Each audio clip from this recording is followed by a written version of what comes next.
welcome to another episode of The Grueling Truth, brought to you by Gridiron Mo, a new interactive football app where you get to call what you think the offense or defense should do during a live NFL game and see what everybody else around the nation has called also. Check out Gridiron Mo at www.gridironmo.com. As always, I'm your host, Mike Goodpaster. Right now I want to welcome in my co-host, Matt Andruscavage. How you doing tonight, Matt? I'm pretty good, Mike. How about yourself? All right. I've been better. I've been worse. I was sick most of the last week. Yeah, you were sick all last week. Yeah, I'm sure nobody really cares that's listening, though. So our topic tonight, we're going to go a little baseball just to break the football thing, doing football over and over again. That way I can't make fun of you about the 49ers. But our topic is... I'd expect nothing less. But I didn't make fun of them. That's all good. All right. But you can always bring up my team's never won a Super Bowl. Yeah. My Super Bowl's out Sunday, so win that, I'll be pretty happy. Well, good luck with that. Aaron Rodgers is a pretty good quarterback. Yeah, hoping it's a trap game. But our topic tonight's baseball-related, or baseball. We're going to top 10 catchers of all time. You want to start us off with your number 10? Sure. Number 10, I went with Mike Piazza. Mike Piazza, outstanding hitter for many years. So many times, guy had this incredible slugging percentage, a lot of home runs, a lot of RBIs, played 16 years, almost over 400 home runs, 1,300 RBIs. Defensively, he was not as good. That's why he's lower on the list. He did have 3 years in a row where he led the NL in putouts. But what really probably lowers him is he was always, or almost always, first in the NL for stolen bases allowed as a catcher, even a couple of years where he led the league in pass balls. So obviously defensively it definitely lowers him, but I think he did enough in his long career offensively, and he was good enough. He was at least somewhat good on defense, but he would have been much higher if he'd have been a great defensive player. Yeah, I agree. I got him one spot higher, so I'll do him a 9 after I do him a 10. I think he was a terrible defensive catcher, but he was a great hitter. I think he had over 400 home runs. So you got to put him in there somewhere. My number 10 is a guy that didn't even play Major League Baseball. I went with Josh Gibson. Josh Gibson? Educate me. Josh Gibson didn't play Major League Baseball? He played in the Negro Leagues. He was considered all right. Perhaps the greatest power hitter in the history of the Negro Leagues. He was called the Black Babe Ruth. Some who saw both play called Babe Ruth the White Josh Gibson. At the age of 18, I've heard that. Okay. At the age of 18, he hit the first ball to clear the 457-foot fence in center field at Forbes Field. And recorded at-bats versus Major League pitchers because they used to travel around, play all-star games. I don't know if you saw the movie Bingo Long and the Traveling All-Stars. No. You got to go watch it. It's a great movie, but it's about him, Satchel Paige, and when the blacks weren't allowed to play Major League Baseball during the off-season, they would tour and play Major League All-Star teams. And recorded at-bats versus Major League pitchers, he hit 426. Hit 462 to win the Negro National League batting title by 79 points in 1937, won 12 home run titles, and is generally credited with hitting 351 for his career and roughly 800 home runs in 17 years. After his he retired basically because he had a drinking problem. He died of a stroke at the age of 35, just 3 months before Jackie Robinson debuted with the Brooklyn Dodgers at the time. So my number 10 is Josh Gibson. I think he's a guy that if he'd have been allowed to play Major League Baseball, would definitely be on the list. Yeah, I mean, there's now. I know who you're talking about now. I mean, I didn't realize that was his name, but I've heard of the guy who they call White Babe Ruth the White Josh Gibson. I've heard that before, and so I didn't realize he was a catcher though. Yeah. A very good one, too, from everything I've seen. There's a little bit of film out there on him. But really, check out Bingo Long and the Traveling All-Stars. Very good baseball movie. My number 9 is your number 10, Mike Piazza. I think he was more just a hitter than a catcher. I don't think anybody ever really considered him a great catcher, but he was so great at the plate. Maybe the best hitting catcher of all time, batted .308 lifetime, 427 home runs, 9 seasons with 30 or more home runs. I think 1997 is generally considered his greatest year ever.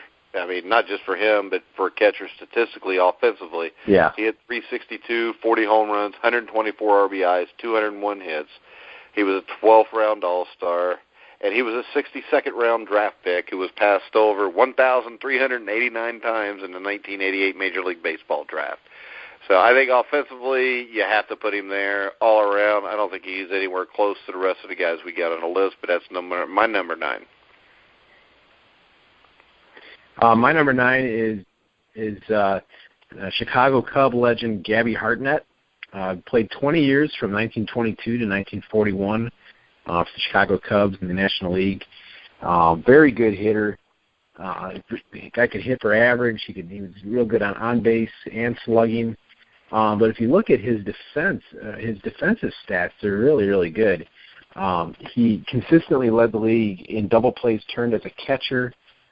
He's consistently the guy that had the highest caught stealing percentage at the catcher. 4-time number 1 in putouts as a catcher, but so many times he was number 2, regarded as probably the best catcher of that era. And when you play for that long and you do it for that long, I think it's got to land you in the top 10. It landed him at like number 11 for me. The reason he wasn't in is Josh Gibson. I just thought that he deserved some mention there. So I thought we were only doing MLB. Well, we are, but Josh Gibson should have been MLB. And there is enough history of him playing against Major League pitching to know how good he was. So you don't have to apologize. Enough. I debated with it, too. I just thought that he should be brought up. So we're up to number 8. Yeah. What you got? Number 8, I've got Bill Dickey from the New York Yankees. And I lost my areas. Okay, I have my notes here. The guy batted .313 in his career. He's constantly a very high batting average. His statistics as a defensive player, though, probably is what sets him apart. I mean, just like Hartnett. I mean, consistently first in the AL for a good 15 years. Putouts as a catcher, double plays turn. He's always ranking in the top 3. He's got the caught stealing. I mean, everything you want in a pitcher, especially in that era. That was one of the greatest Yankee teams of all time. And the catcher's kind of the general on the field, and that's impressive. All right, I've actually got him slightly higher, so you ruined that for me. Now, my number 8, I've got Gary Carter. Probably, no doubt, best all-around catcher of the 1980s. Squeaky clean image. I never could stand him, though. He was a great clutch hitter, 324 home runs in 19 seasons. Was an 11-time All-Star, played a key role in 1986 for the New York Mets team, and also the Mets in '85, who were dang near just as good. Surpassed 100 RBIs 4 times. I think he's a guy that actually gets overlooked a lot. Started off with the Montreal Expos, had a great 10 years there. Finished his career in 1991, inducted in the Hall of Fame 2003. Hit 10 career Grand Slams. Probably his best remembered hit was a key RBI single in the 9th inning of Game 6 of the '86 World Series to help send it to the extra innings, where they eventually won it when Buckner missed the ball. Drove in more than 100 runs 4 times, was a 2-time All-Star Game MVP. And he's the only Hall of Fame player that wears a Montreal Expos cap on his plaque in Cooperstown. Yeah, I got him slightly higher as well. And I thought, I think you got that totally right. In Montreal, he's very much forgotten that he was such a good player on the Expos. And the Expos had a couple of really good teams there in the early 80s. And, especially the 81 team, which they lose, with Rick Monday hits the home run. Rick Monday hits the home run. Yeah, that's right. I forget what they call that. I forgot what they call that play. I call it that time that he hit a home run and they went to the World Series. I just remember that game made me mad because it would have been like 1981. I'd have been in like 7th grade or so, and that's when they used to play the playoff games. Sometimes it was Game 5, and they start the game at 1 o'clock in the afternoon. I'm at school. I've already faked being sick so many times to see me in so many other games, like opening day for the Reds and stuff, that I couldn't burn another one there. I get home, I think it was already like the 8th inning, so I've never even seen the entire game. I just saw the end of it. I know I was cheering for the Expos because I thought their uniforms were cool, but I agree. That's why I like the Expos too. Yeah, well, really awesome. I don't even know what the hell you call that thing on their helmet, but it was red, white, and blue. I didn't care. I like the colors. It was just really unique.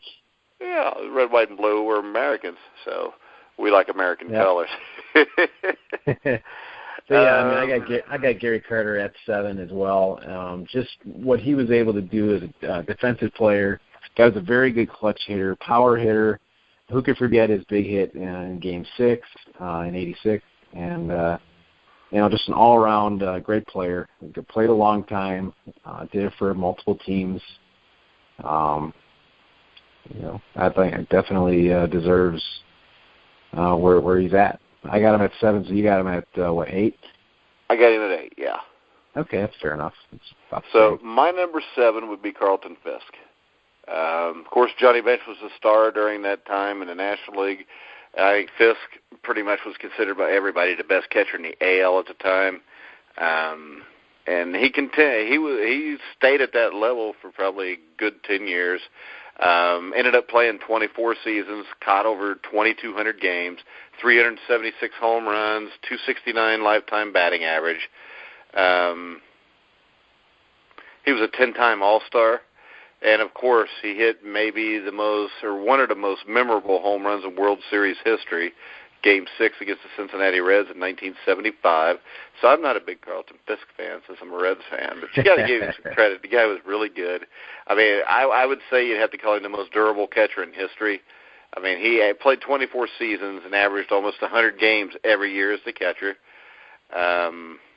Only Mike Piazza has more home runs by a catcher. I think in 1985 at the age of 37, he hits 37 home runs, drives in 107 runs. And he actually played more games for the White Sox, but entered the Hall of Fame as a Red Sox. His numbers retired by both teams. The Red Sox retired his number 27, and the White Sox retired his number 72. So, and I'll go ahead. I'll move on and do the next one because mine's one you've already brought up, which is Bill Dickey. I got Bill Dickey at number 6, great New York Yankee catcher. From the second greatest catcher in Yankee history, but that's not a knock on him. He was a predecessor to Yogi Berra, batted .313 for his career, hit more than 300 in 10 of his first 11 seasons, hit .362 in 9, which was the highest batting average by a catcher until Joe Mauer hit .365 in 2009. Had a very good arm, very durable, was legendary defensively, made 11 All-Star teams, and his Yankees teams won 7 World Series. Think he definitely has to be on here. So my number 6 was your number what? 9 or 8? Yeah, I had him at 8. Okay. So my number 6 is Bill Dickey. All right. My number 6 is Ivan Pudge Rodriguez. Another guy who played a very long time, 21 years. Hit over 300 home runs, 1,300 RBIs, batted almost 300. A lot of times, there's a lot of years where he did hit 300 or even more. Guy really did. He was a solid offensive player, but he was just really, really good defensively. You look at 13 career Gold Gloves. He was AL MVP in 1999 after hitting 332 with 35 homers. He even had 25 stolen bases that year. He led the Marlins to a World Series in 2003. You look at his defensive stats. He's by far one of the best defensive players that ever played catcher. Yeah, I agree. A great arm, great bat. I have him at number 5, so I'll go ahead and go from there. I think you pretty much covered everything on me on that one now. But I think he also won like 12 or 13 Golden Gloves. Yeah, 13. Yeah, I mean, absolutely great player. Over 300 home runs, over 1,300 RBIs. And for a catcher, for his career, he had 127 stolen bases. Was caught stealing 64 times, so he may have pushed that too much. But so I'll agree. I just move him up one more spot, so Ivan Rodriguez is my number 5. My number 4 is the great Mickey Cochran. I'm sorry, wait. I'm at 5. Okay, I got messed up there. My number 5 is the great Mickey Cochran from the Philadelphia Athletics and the Detroit Tigers. 2-time AL MVP, career average of 320. Some really, really good Philadelphia teams back in the 20s and 30s. He was even a player manager on 2 pennant-winning teams in Detroit. He's the guy that got hit in the head by a pitch in 1937. His career had to end, but the guy, another really good defensive player. In his era, put up really good offensive numbers. Not much more you can really say. I mean, the guy really did it all. He's a great player. Yeah, I've actually got him higher. A couple spots higher. My number 4 is Roy Campanella. He only played 10 big league seasons because of the car accident he had. Started his career in the Negro Leagues like Josh Gibson. He came to the Dodgers a year after Jackie Robinson.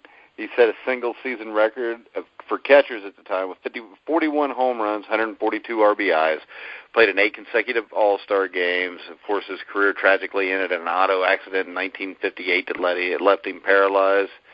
And I think he was one of the most respected players ever, just because of the kind of person he was also. He played in every All-Star game from 49 through 56, helped Brooklyn win its only World Series in 1955, where he defeated the New York Yankees in 7 games beyond Johnny Padres' 2-0 win. So my number 4 is Roy Campanella. Yeah, I got him just slightly higher. My number 4 is Carlton Fisk. I really valued Carlton Fisk's durability. Like you said, I mean, you covered most of his career, like the things I wanted to say, but I really, 24 years in the league and playing that many games, being that consistent. He was a big game catcher, one of the best I ever saw. Didn't get to grow up during the Mickey Cochran years or the Bill Dickey years, but Carlton Fisk was one of the guys I did see. I really liked that 83 White Sox team. He was really, really good in Detroit. I'm sorry, not Detroit, Boston. And just very durable, very dependable. Kind of caused me to just put him up a little bit higher. All right. My number 3 is one you already talked about, which would be Mickey Cochran. I think you pretty much covered him, but I'll see if I can add anything else. I think he was definitely considered one of the greatest catchers in Major League Baseball history. Had a career average of 320. Had the nickname Black Mike because he always seemed to be in a bad mood. That's what people used to call me back when I was in my 20s. I was always pissed off. His A's teams won pennants in 1929, 30, and 31. Hit 357 with 10 home runs, 85 RBIs in 1930. Was actually the player manager with the Tigers from 1934 and managed Detroit to a pennant in 1934 and a World Series title in 1935. Of course, you talked about the career-ending injury he had in 1937 when he was hit in the head with a pitch. Despite the injury, he served in the Navy, World War II, and then after getting out of the Navy, served stints as coach and GM for the A's. He was a scout for the Yankees and Tigers and then vice president of the Tigers. So my number 3 is Mickey Cochran. My number 3, you covered him very well, Roy Campanella. Imagine what he could have been had he not gotten into the auto accident. Or if he didn't have to play in the Negro Leagues.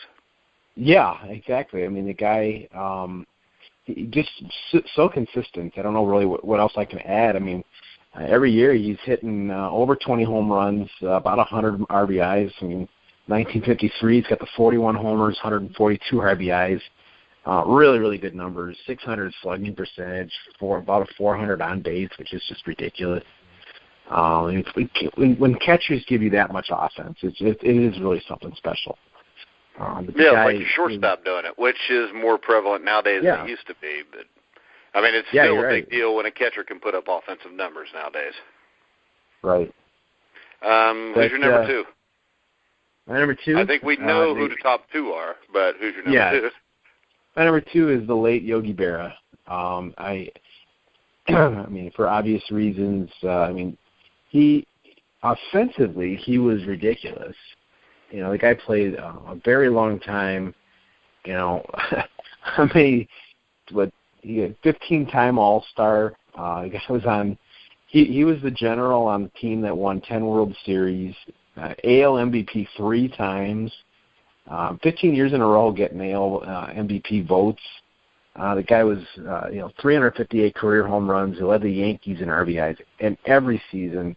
That was from 1949 to 55. That was really the golden age of the Yankees. Of course, they've had a couple golden ages, but that's where they just won title after title after title after title. And Yogi Berra was always in the thick of it. Not quite as great defensively as our number one, but pretty much as good as any catcher we'll ever see. Well, I agree with you, and I think the difference between 2 and 1 is the ability to catch the ball and throw people out. And Yogi Berra was by no means bad at it, but I think that's the difference. Yogi Berra is my number 2 also. He received MVP votes for 15 years in a row.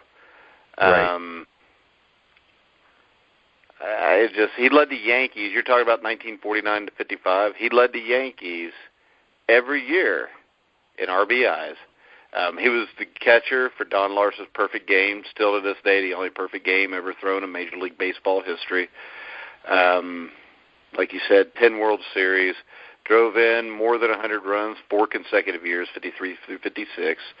Career 285 hitter. He was a decent manager, was a coach on the 69 Mets, was a manager of the Yankees in 64 when they won the AL pennant. I believe they lost to St. Louis in 7 games. Then he managed the Mets to the NL pennant in 1973. He was one of only 6 managers to lead both American and National League teams to the World Series. The thing with him is I think fans forget how great a player he was because of his yogi-isms. Like it ain't over till it's over. It's like deja vu all over again. He had a son, Dale, who played Major League Baseball from 77 to 87, I think predominantly with the Pirates, if I remember right. And the Hanna-Barbera cartoon character, Yogi Berra, was named after him also. So.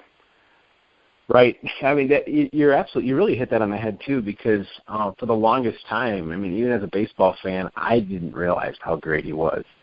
I thought he was just pretty much the Art Donovan of baseball, or maybe Art Donovan was the Yogi Berra of... Art Donovan was a really good football player, but he wouldn't be one of your top 2 or 3 defensive tackles that ever lived. Exactly, and he's largely known because he's a great storyteller. And I guess I always thought of Yogi Berra that way. I thought, this guy was a good player, played in the Yankees, so he's going to get a lot of notoriety. But when you go and really examine his career, it's really actually kind of jaw-dropping. I didn't realize I never knew he was a 3-time MVP until, 5-10 Well, tragically, I didn't realize until he died. Yeah. And then I heard somebody bring it up. I knew how great a player he was, but I didn't know he won three MVP awards. Right. But, my number 1 is Johnny Bench, which I imagine we both agree, because I couldn't imagine Bench not being in the top 10. Probably the central figure in the Big Red Machine teams in the 1970s, one of the greatest, if not greatest, teams that ever lived.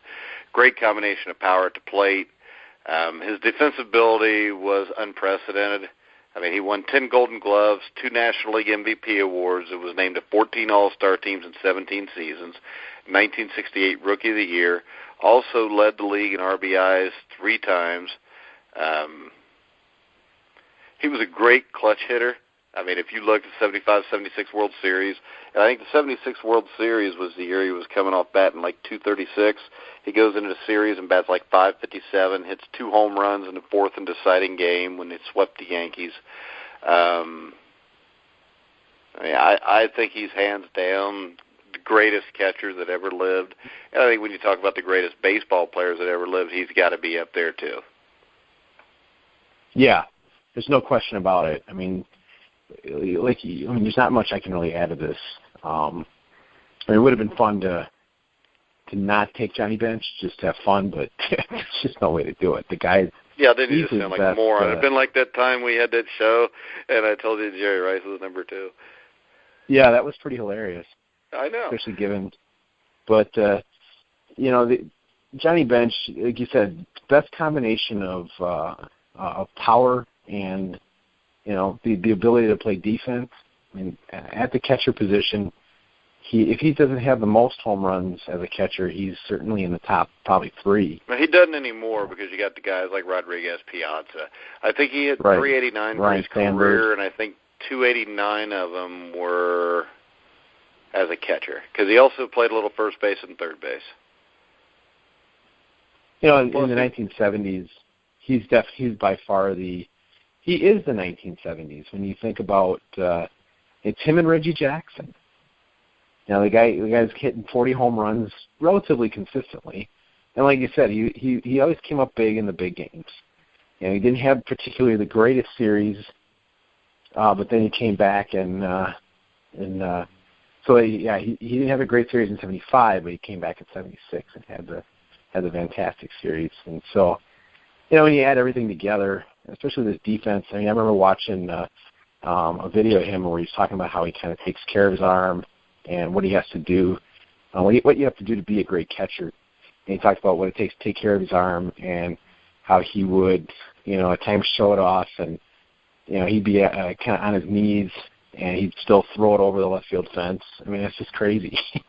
That's really good arm strength. The guy, that was really good. And he had 2 years where he hit 40 or more home runs, I think in 70 and 72, the 2 years he was the MVP. And a lot of people don't realize that during the last months of the 72 season, he'd been not feeling great for the year before that, but a routine physical turned up a spot on his lung. He kept the condition secret till the end of the season.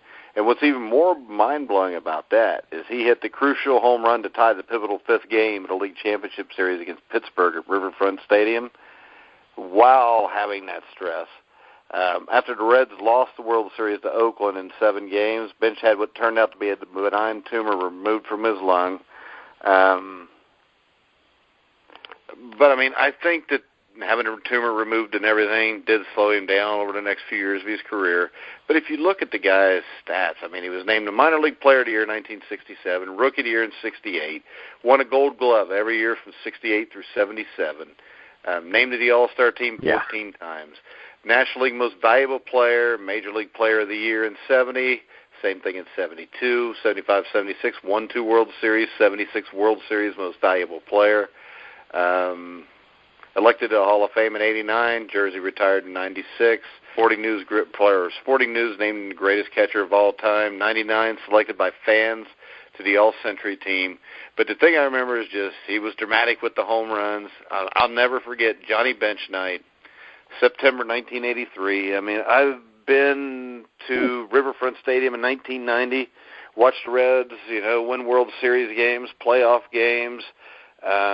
Seen a lot of great stuff at that stadium, but the thing that stands out in my mind even more than the World Series and everything was sitting up in the left field Red seats up the top of the stadium with my dad. Down the left field line, he comes up in what ends up being his last at bat at home for the Reds. They're playing the Astros. They're losing the game, but nobody cares because everybody came to see Johnny. I know his first at bat, I think he singled. Second at bat up, I think it was the 4th or 5th inning, he hits a shot down the left field line for a home run, which was his last at bat for the Reds at Riverfront Stadium. I think he might have had 1 or 2 at bats after that on the road. But, it was just like, Carl Yastrzemski did the same thing. 2 of the greatest players of all time. I think Ted Williams did also. Ted Williams homered in his last ever at bat, too, yep. Yeah, I mean, all three of them. They had days in their honor, and they come out and hit home runs in it. Right. And, I mean... Special players do that. Yeah, and, I mean, the 76 World Series, like I said, he basically took it over, bats .557, and knocks out the Yankees in Game 4 after having the worst season of his career where he bats just a little bit over .230. So I don't think there's any doubt who the number one is. But we're going to come back and wrap up the show after this word from Gridiron Mo. This is former All-Pro Leon Searcy. I've got a new interactive app called Gridiron Mo, where you get to call the plays, offense or defense, and a live NFL game. You get to interact with other fans, pick the play, pick the call. That's Gridiron Mo.